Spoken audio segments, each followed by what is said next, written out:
Good evening all of you. आज हम सभी कक्षा 10 की पहले लेसन अध्ययन करेंगे। गणित में पहला पाठ वास्तविक संख्या। वास्तविक संख्या। तो आज हम पहले पाठ को पढ़ेंगे। कक्षा 10 की मैथ है, मैथ का पहला लेसन, उसका नाम है वास्तविक संख्या। सबसे पहले हम अध्ययन करेंगे संख्याओं का क्रम क्या है, कौन सी संख्या किस प्रकार से आई। सबसे पहला अगर हम बात करें, सबसे पहले जो संख्या आई वो प्राकृतिक संख्या आई। प्राकृतिक संख्या। प्राकृतिक संख्या क्या है? वह संख्या जिसका प्रारंभ 1 से होता है, यानी 1, 2, 3, 4, 5 से लेकर इनफाइनाइट तक। वह संख्या जिसको 0 सम्मिलित ना किया गया हो, यानी 0 को छोड़कर शेष जो भी धनात्मक संख्याएं हैं, जैसे 1 से लेकर अनंत तक की संख्याएं, इन्हें ही हम प्राकृतिक संख्या कहते हैं। प्राकृतिक संख्या के बाद दूसरा चरण आया पूर्ण संख्या का। इसका पूर्ण संख्या का। पूर्ण संख्या वह संख्या है जिसमें 0 भी सम्मिलित कर लिया गया। प्राकृतिक संख्या के साथ अगर हम 0 को सम्मिलित कर लें, यानी प्राकृतिक संख्या के जो भी हैं 1, 2, 3, 4, 5, 6, 7 कहाँ तक, अनंत तक, वैसे ही उन्हीं प्राकृतिक संख्याओं के बीच में अगर हम 0 सम्मिलित कर लें, या उन्हीं प्राकृतिक संख्याओं में यदि हम 0 को भी रखते हैं तो वही संख्या पूर्ण संख्या कहलाती है। अब 0 शून्य है, 0 या इसे हम शून्य कहते हैं। शून्य की खोज किसने की? आर्यभट्ट, एक भारतीय गणितज्ञ थे। शून्य की खोज आर्यभट्ट ने की थी। ये कौन थे? ये एक भारतीय गणितज्ञ थे, महान गणितज्ञ थे, जिन्होंने शून्य की खोज की। और यह कहा जाता है कि शून्य की खोज के बाद ही संख्याओं का आगे विस्तार हो पाया। पूर्ण संख्या के बाद अगला जो चरण है वो वास्तविक संख्या है। वास्तविक संख्या। अब वास्तविक संख्या के 2 प्रकार हैं। पहला, जब पूर्ण के बाद वास्तविक संख्या नहीं से तो पूर्णांक आया। क्या आया? पूर्णांक आया।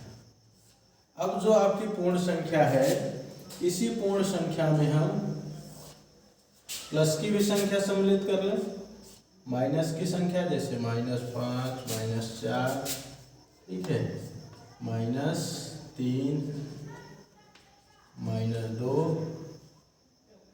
-1, 0, 1, 2, 3, 4, 5, तो ऐसे ही अनंत तक। अब पूर्णांक में क्या हुआ? माइनस की भी संख्या रखी गई, शून्य भी रखा गया और प्लस की संख्या। तो माइनस, प्लस और शून्य की संख्याओं का जो सम्मिलित रूप है उसी को कहा गया पूर्णांक। अगर हम यहाँ से पूर्णांक का वर्गीकरण करें तो पूर्णांक 3 प्रकार का होता है। एक होता है धनात्मक पूर्णांक,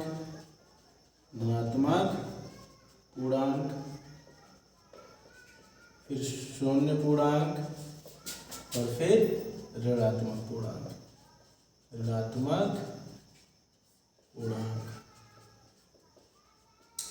धनात्मक पूर्णांक में जो भी संख्या होंगी वो प्लस की होंगी, जैसे 1, 2, 3, 4 कहाँ तक, इनफाइनाइट। शून्य में एक ही रहेगा, 0। शून्य कहते हैं। ऋणात्मक पूर्णांक में माइनस की संख्या रहेगी, ठीक है, -1, -2, -3, -4 कहाँ तक, इनफाइनाइट तक। तो ये संख्या क्या कहलाएंगी? ऋणात्मक पूर्णांक। अब पूर्णांक के बाद अगला जो क्रम आया संख्याओं का वो आया वास्तविक संख्या। वास्तविक संख्या। अब वास्तविक संख्या की बात करें, वास्तविक संख्या में पूर्णांक तो थे ही, उसके साथ साथ इसमें भिन्नात्मक वैल्यू भी लेने लगे। क्या? भिन्न का जो मान था, दशमलव के जो मान थे, वो सब कुछ इसमें सम्मिलित हो गए। तो अगर हम वास्तविक संख्या का वर्गीकरण करें तो वास्तविक संख्या दो भाग में बटी, एक परिमेय संख्या, परिमेय संख्या वह संख्या जिसको स्पष्ट रूप से परिभाषित किया जा सकता है, जिसके स्पष्ट व्याख्या हो, उसके हम परिमेय संख्या कहते हैं। दूसरा है अपरिमेय संख्या, अपरिमेय संख्या जिसका मान निश्चित नहीं होता है, जो अशांत दशमलव प्रसार में प्रदर्शित होती है, ठीक है, जिसका शांत दशमलव प्रसार भी नहीं हो सकता, वो अपरिमेय संख्या। परिमेय संख्या किसे कहेंगे? जो संख्या p/q के रूप में लिखी जाएगी, जो संख्या p/q के रूप में लिखी जाती है उसी संख्या को कहा जाता है परिमेय संख्या। और जो संख्या p/q के रूप में नहीं लिखी जा सकती उसे हम अपरिमेय संख्या कहते हैं। लेकिन परिमेय संख्या की एक शर्त है कि q का मान कभी 0 नहीं होना चाहिए। अगर p/q के रूप में आप संख्या लिखो तो वह संख्या परिमेय संख्या कहलाएगी, लेकिन एक कंडीशन यहाँ लग जाएगी कि q की वैल्यू कभी भी 0 नहीं होनी चाहिए, यानी हर का मान अगर 0 हो गया तो वह संख्या परिमेय संख्या नहीं कहलाती। अगर हम परिमेय संख्या की बात करें तो इसमें भिन्न भी आता है, दशमलव की संख्या भी आती है,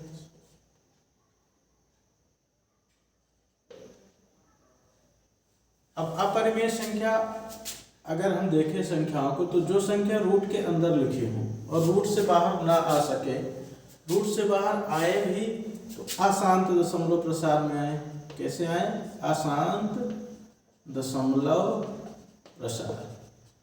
तो उन्हीं संख्याओं को हम क्या कहेंगे? अपरिमेय संख्या। जैसे √2 है, √3 है, √5 है, √7 है।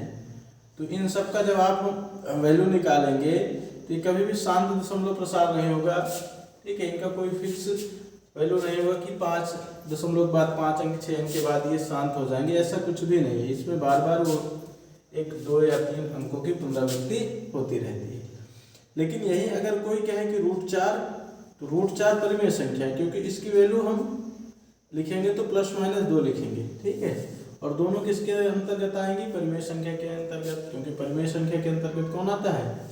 पूर्णांक आता है। अच्छा, वास्तविक संख्या के बाद अगला चरण है, अगर संख्याओं का हम अगला का पढ़ें, वास्तविक संख्या के बाद आता है समृद्ध संख्या, ठीक है, समृद्ध संख्या। ये आप कक्षा 11 में पढ़ेंगे, लेकिन थोड़ा सा परिचय इसका भी कर लेते हैं। समृद्ध संख्या क्या होती है? ऐसी संख्या जो ऋणात्मक हो लेकिन रूट के अंदर लिखी हो। ऐसी हो, ऋणात्मक हो, रूट के अंदर लिखी हो, तो उसका वो जो संख्या होगी वो आपकी समृद्ध संख्या के अंतर्गत आएगी, ठीक है। इसका सामान्यतः आप 2 नहीं ले सकते, माइनस का ना ही प्लस का 2 लिख सकते हो। तो इसका मान फिर हम आयोटा के फॉर्म में निकालते हैं, वही संख्या क्या कहलाती है? समृद्ध संख्या। और समृद्ध संख्या को भी नंबर ऑफ फादर कहा जाता है, संख्याओं का पितामह कहा जाता है। तो ये था हमारा संख्याओं का परिचय। अब हम क्लास 10th का पहला लेसन पढ़ेंगे कि जिसमें हमको एलसीएम और एचसीएफ पढ़ना है। क्या पढ़ना है? एलसीएम और एचसीएफ, लासाप और मासाप।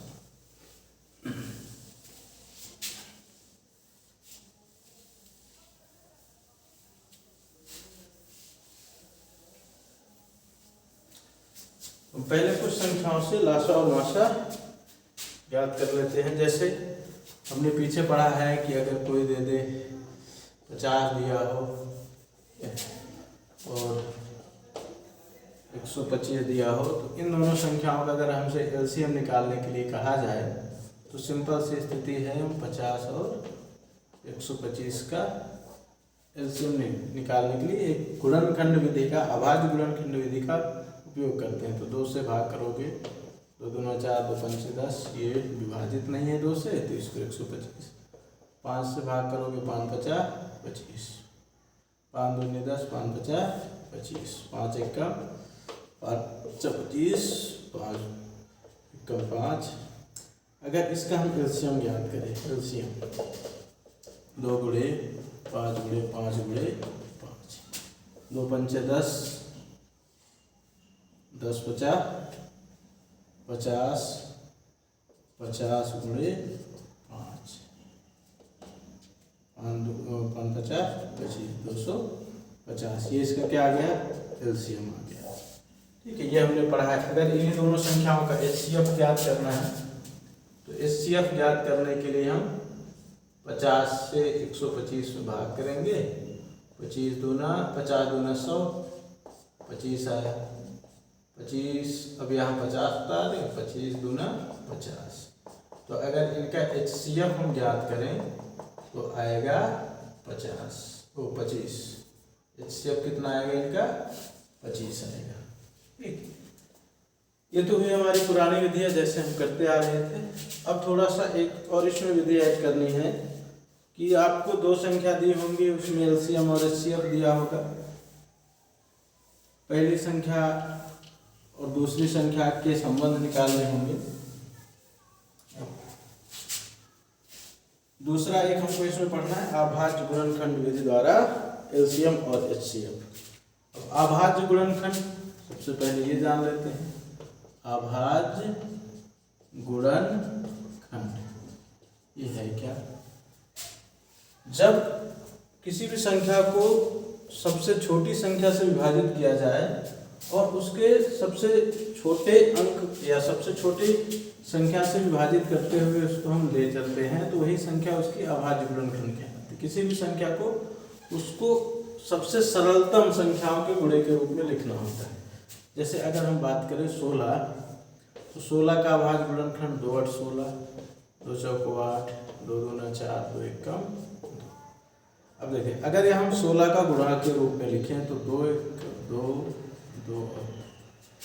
अब 16 को हम इससे छोटे भाग में नहीं तोड़ सकते, 2 और 1 के सिवा अब इसका विभाजन नहीं हो पाएगा। तो ये 2 इसी प्रकार, इस 2 का इसी प्रकार, तो 16 का ये अभाज्य गुणनखंड हो गया। ठीक है, इसी प्रकार अगर हम बात करें मान लो 160 का, तो इसका अगर अभाज्य गुणनखंड निकालोगे तो 2 8 16 0, 2 चौको 8, 2 दूना 4, 2 एक कम 2 0, 2 पंचे 10, 5 एक कम 5। 160 का अगर अभाज्य गुणनखंड हम लिखें तो 2 गुणा 2 गुणा 2 गुणा 2 गुणा 5, यानी किसी भी संख्या को उसके सबसे छोटे संख्या से विभाजित करते हुए और उसको गुणे के रूप में लिख देना ही अभाज्य गुणनखंड कहलाता है। अब अभाज्य गुणनखंड विधि द्वारा हम संख्याओं का एलसीएम और एचसीएफ ज्ञात करेंगे। क्या ज्ञात करेंगे, एलसीएम और एचसीएफ। ठीक है, अगर हम बात करें इन दोनों संख्याओं के एचसीएफ की, तो देखो दोनों संख्याओं में कॉमन क्या है। अगर हम यहाँ 16 को इसके नीचे लिखें 2 गुणा 2 गुणा 2 गुणा, तो देखो दोनों संख्याओं में कॉमन क्या है। ठीक है,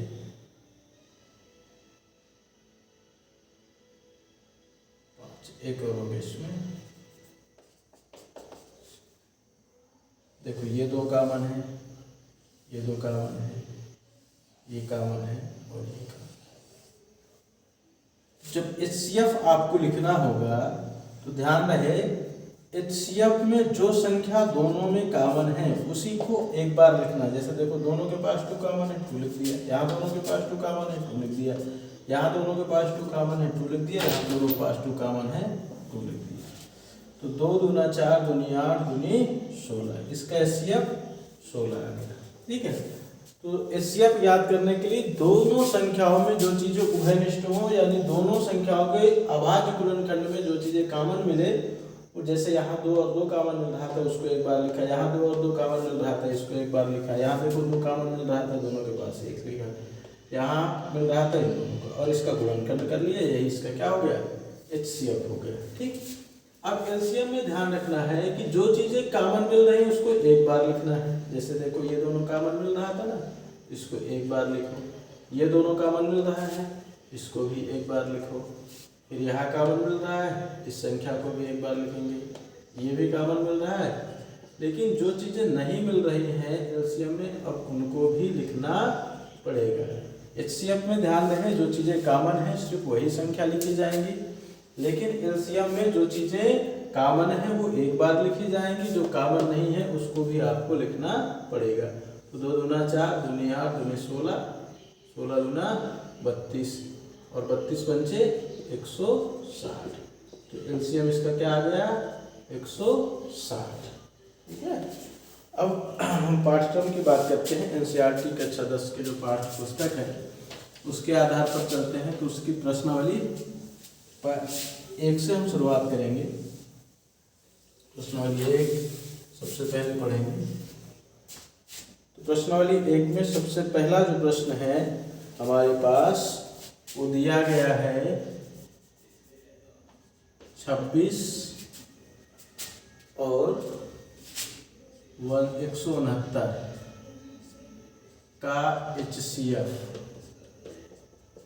HCF दिया गया है 13। क्या दिया गया है, ये प्रश्न नंबर 1 है, प्रश्न नंबर 1। तो और हमसे कह रहा है 26 और 169 का एलसीएम ज्ञात कीजिए। एलसीएम हमें ज्ञात करना है। दो संख्या है, एक 26 है और एक 169 है। इन दोनों संख्याओं का HCF 13 दिया गया है और एलसीएम हमको ज्ञात करना है। तो एक फार्मूला होता है, पहली संख्या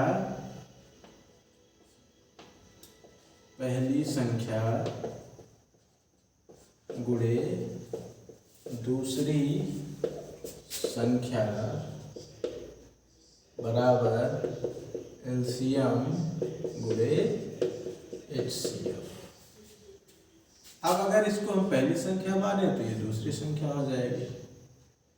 पहली संख्या हमारे पास 26, दूसरी संख्या 169 169 और एलसीएम इसका हमें ज्ञात करना है। HCF का मान है 13 इधर आएगा। 26 गुणे 169 बटे 13 बराबर एलसीएम 13 दूना 26, 2 गुणे 169 बराबर LCM। अब 2 का गुणा कर लो, 2 9 18 के 8, कैरी आया 1, 2 छंग 12 1 13, 2 1 कम 2 1 3, तो इसका एलसीएम क्या आ गया 338। ठीक है, फिर से एक बार समझ लेते हैं। दो संख्या है, एक 26 है और दूसरा 169, दोनों का एलसीएम हमको दिया गया है 13। ठीक है, और HCF दिया गया है 13 और हमको इन दोनों संख्याओं का 26 का और 169 के एलसीएम ज्ञात करना होगा। तो एक फार्मूला होता है, पहली संख्या गुणे दूसरी संख्या बराबर एलसीएम गुणे HCF। पहली संख्या हमारे पास 26 है, दूसरी संख्या 169, एलसीएम और HCF का मान 13 है।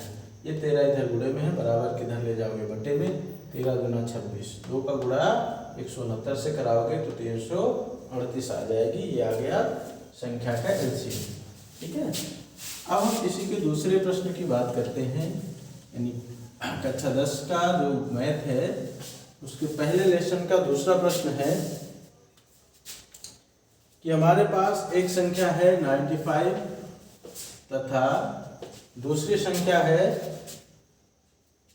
152 का HCF ज्ञात करना है। क्या ज्ञात करना है, HCF 95 का और 152 का, इन दोनों संख्याओं का HCF ज्ञात करना है। तो इसका हम दो विधियों से कर सकते हैं, या तो हम अभाज्य गुणनखंड विधि से इसका HCF ज्ञात कर लें और दूसरा है जो भाग करके हम ज्ञात करते हैं उसके द्वारा। तो हम अभाज्य गुणनखंड करेंगे, 5 एकम 5, कैरी आया और 4, 5 9 45, 19 से भाग करेंगे, 19 एकम 19।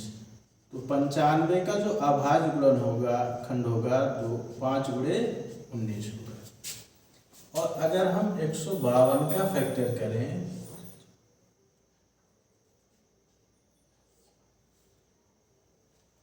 तो 2 से कट जाएगा, 2 7 14, करिए 1 2 6 12, फिर 2 से भाग करो, 2 3 6, कैरी आया 1 2 8 16, 2 से भाग करोगे, 2 1 कम 2 2 9 18, और 19 19 से ही कटेगा, 19 1 कम 19।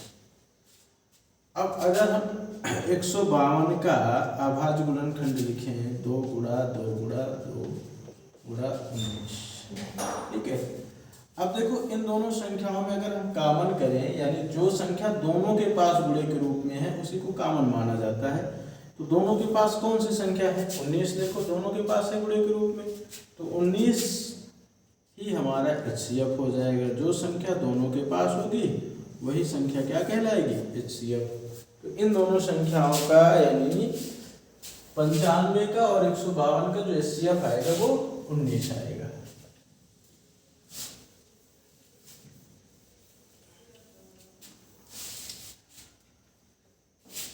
अब इसमें एक प्रश्न सब बहुत प्रश्न पूछा जाता है, आपको दो संख्या दे देगी। जैसे एक संख्या दिया गया है इसमें 65 तथा 117 का HCF बराबर दिया गया है 65m - 117। 65m - 117। देखो दो संख्या है, एक 65 है और एक 117 है। इसका HCF आया है 65m - 117, ठीक है। हल करेंगे इसको। देखो HCF दिया गया है दो संख्याओं का, किसका? 65 और 117 का HCF कितना दिया है? 65m - 117। दो संख्याओं के HCF है। अगर इस संख्या का HCF बहुपद के पद में दिया गया है तो हम जानते हैं अगर दो संख्या हमारे पास हैं तो उनका एक वास्तविक HCF भी होगा, ठीक है। 65 और 117 का एक वास्तविक HCF होगा, मतलब जिसमें m नहीं होगा, बहुपद के रूप में नहीं होगा, क्योंकि दो संख्या है, इसमें कोई ना कोई संख्या उभयनिष्ठ होगी गुणनखंड के रूप में, और वही संख्या हमारा HCF कहलाती है। तो हम इन दोनों संख्याओं का HCF ज्ञात कर लेते हैं। 65 भागे 117। 65 का एक बार जाएगा, 65 एक कम 65, यहाँ से घटाओ 2 आएगा और 11 में से 6 गए 5, 52 भागे 65। 52 एक कम 52, कैरी आए 2, यहाँ से 13, 3 और 1। अब यहाँ से भाग करोगे 13 चौको 52। अब यहाँ हम अगर देखें तो 65 और 117 का HCF क्या आ गया? 13 आ गया। देखो एक तो इसका HCF, इसको हम समीकरण 1 मान लें, और दूसरा HCF हमारा क्या आ गया? 13 आ गया, ठीक। समीकरण अगर हम 2 मान लें, देखो 65 और 117 का HCF दिया है 65 - 117, और इन्हीं दोनों संख्याओं का HCF हमको 13 दिया गया है। तो हम लिख सकते हैं समीकरण 1 व 2 से भाई उन्हीं दोनों की, यानी 65 और 117 का HCF ये है और 65 और 117 का HCF 13 है। तो इसका मतलब दोनों HCF इक्वल हो सकते हैं? बिल्कुल हो सकते हैं, क्योंकि एक ही मान है, उनका रूप बदला गया है, लेकिन क्वांटिटी या वैल्यू तो सेम होगी। अब यहाँ से 117 को पक्षांतर कर लो, तो 13 + 117 बराबर 65 है। अगर इसको हम जोड़े 7 3 10, 1 1 2 1 3, 130 बराबर आया 65। 65 इधर आएगा, 130 बटे 65 बराबर m। तो यहाँ से 65 को 130 में भाग करोगे, 65 दूना 130, m की वैल्यू कितनी आ गई? 2 आ गई। m की वैल्यू कितनी आई? 2 आई। एक बार फिर इसको हम देख लेते हैं, थोड़ा सा टेक्निकल सवाल है। अगर यहाँ देखो 165 और 117, इन दोनों का HCF हमको क्या दिया गया है? 65m - 117। हमसे कह रहा है m की वैल्यू फाइंड आउट करनी है, m की वैल्यू हमें ज्ञात करनी है। अगर ये दो संख्याएं हैं, इनका HCF ये दिया गया है, तो हम जानते हैं कि दो संख्याओं का वास्तविक HCF कुछ ना कुछ होगा अंकों के रूप में। तो 65 और 117 का HCF निकालोगे, 65 एक कम 65, 117 में से 65 गए 52 आया। अब 52 से 65 में भाग करोगे, 52 एक कम 52, 65 में से 52 गए कितना आया? 13 आया। अब 13 से 52 को भाग किए, 13 चौको 52, 13 से पूर्णतः विभाज्य हो गई संख्या, इसलिए 65 और 117 का HCF क्या हो जाएगा? 13। अब देखो दो संख्या ऐसी थी, यानी दो संख्या 65 और 117 का एचसीएफ 13 आया, और उन्हीं दोनों संख्याओं का एचसीएफ कितना आ गया, 65 है माइनस 117। तो हम यह कह सकते हैं कि ये जो 13 की वैल्यू है, ये 13 जो है वो 65 है माइनस 117 के बराबर होगा। ये हमने इसके इक्वल रख दिया। अब ये 117 उधर लेके जाओ, 13 में से 117 को जोड़ोगे तो क्या आ जाए, 130 है।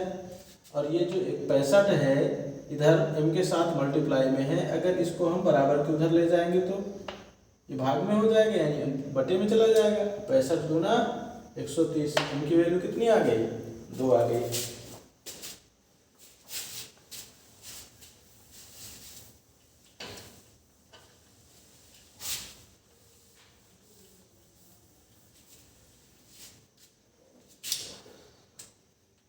एक सवाल और है, ये भी कई बार पूछा जाता है। यह है P एक नंबर है जिसका मान है a plus a into B cube, तो a इंटू बी स्क्वायर, और q दिया गया है a क्यूब b। और हमसे कह रहा है कि आपको एलसीएम ज्ञात करना है p और q का। एलसीएम किसका, p और q। एक संख्या हमारे पास p है जिसका मान ये है, दूसरी संख्या हमारे पास q है जिसका मान ये है। हमें एलसीएम ज्ञात करना है p और q का।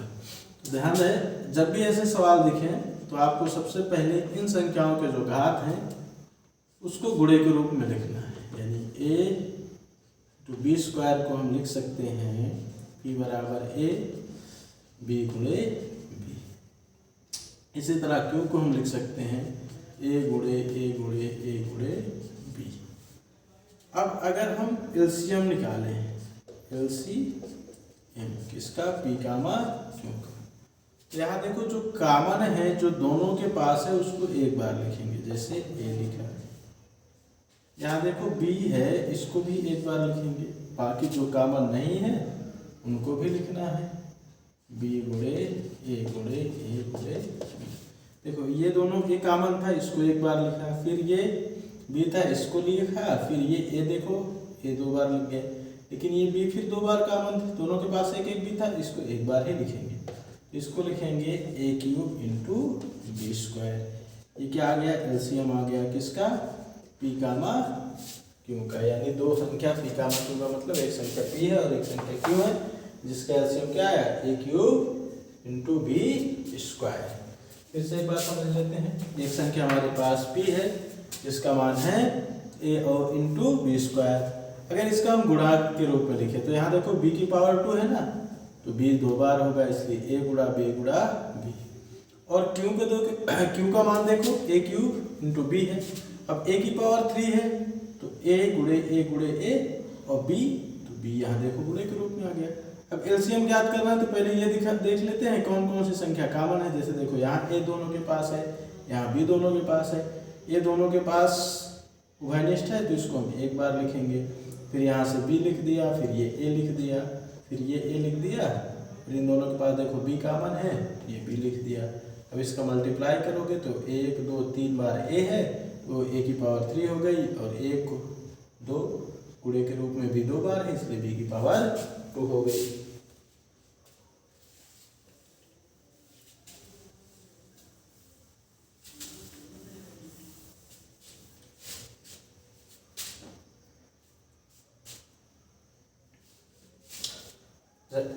अब यहाँ एक नंबर हमको a नाम से दिया है जिसका मान है a b की पावर, अच्छा a का वैल्यू है 2 की पावर 2 इंटू 3 की पावर 3 इंटू 5 की पावर 4। और दूसरी संख्या हमारे पास b दिया है, b की वैल्यू दी गई है 2 की पावर 3 इंटू 3 की पावर 2 इंटू 5। और हमसे कह रहा है HCF ज्ञात करो। HCF किसका, a कामा b, ये हमें फाइंड आउट करना है। देखो एक संख्या a नाम की है जिसको इस रूप में इससे लिख दिया, ठीक है, दूसरी संख्या b है जिसको उसने इस रूप से लिख दिया, और हमसे कह रहा है कि इन दोनों संख्याओं का हमें HCF ज्ञात करना है। तो क्या करेंगे, ये जो घात के रूप में लिखा है इसको हम गुणे के रूप में लिख लेते हैं, ठीक है। जैसे a की पावर 2 है तो a में 2 की पावर 2 है तो 2 गुणा 2, b 3 की पावर 3 है तो 3 इंटू 3 इंटू 3, 5 की पावर 4 है तो 5 इंटू 5 इंटू 5 इंटू 5। अब यहाँ देखो b है, b में 2 की पावर 3 बार है, 2 इंटू 2 इंटू 2, 3 की पावर 2 है तो गुणे 3 इंटू 3 और इंटू 5। अब हम HCF में अभी हमने देखा है कि जो संख्या दोनों में होगी उसी की वैल्यू हमें रखनी है। जैसे यहाँ देखो ये दोनों के पास है, यहाँ ये संख्या दोनों के पास है, यहाँ ये 3 दोनों के पास है और ये 3 दोनों के पास है ना, और यहाँ ये 5 दोनों के पास है। अब HCF याद करना है किसका, A और B का। तो जो संख्या उभयनिष्ठ है उन्हीं को लिखना है। जैसे 2 लिखना है 2 लिख दिया, फिर 2 है फिर 2 लिख दिया, फिर 3 है 3 लिख दिया, फिर 3 है 3 लिख दिया, और यहाँ देखो 5 है उभयनिष्ठ के रूप में तो 5 लिख दिया। अब इसका अगर हम पावर के रूप में लिखें तो 2 की पावर 2, 3 की पावर 2 और 5 की पावर 1। अब इसके लिखें अगर गुणे के रूप में या पूरा अंकित मान इसका लिखे 2 दूना 4 3 त्रिका 9 गुणे 5 और 20 और 20 नियम 180। तो HCF क्या आ गया A कामा B का 180 आ गया, ठीक है।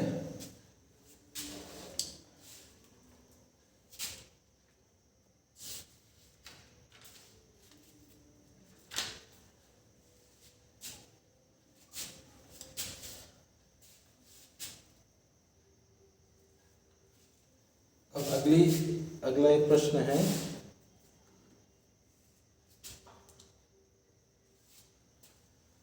कि एक संख्या है हमारे पास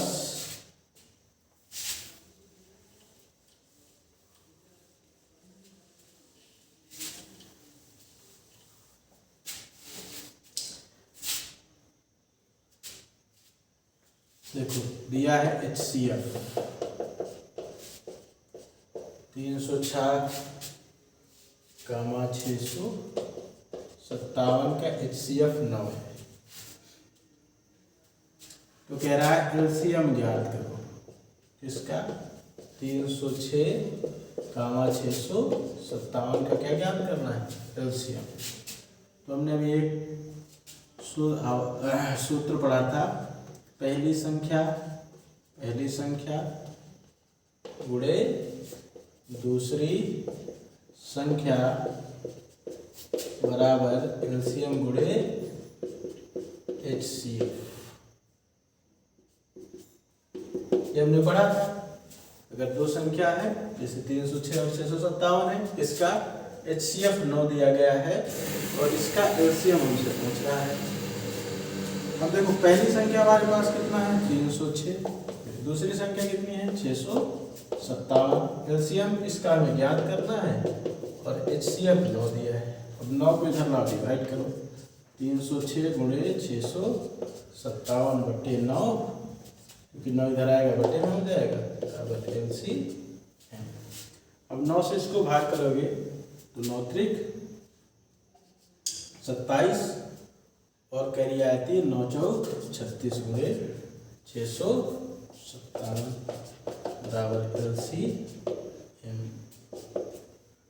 अब 657 में हम 34 का गुणा करते हैं, 4 7 28 के 8 कैरी आया 2, 4 5 20, 20 2 22 कैरी आया 2, 4 6 24, 24 2 26, 3 से भाग गुणा करो 3 7 21 के 1 कैरी आया 2, 3 5 15 2 17, 3 6 18 18 और 1 19, 8 3 7 6 13, 3 कैरी आया 1 9 2 11 1 12 और 1 1 2।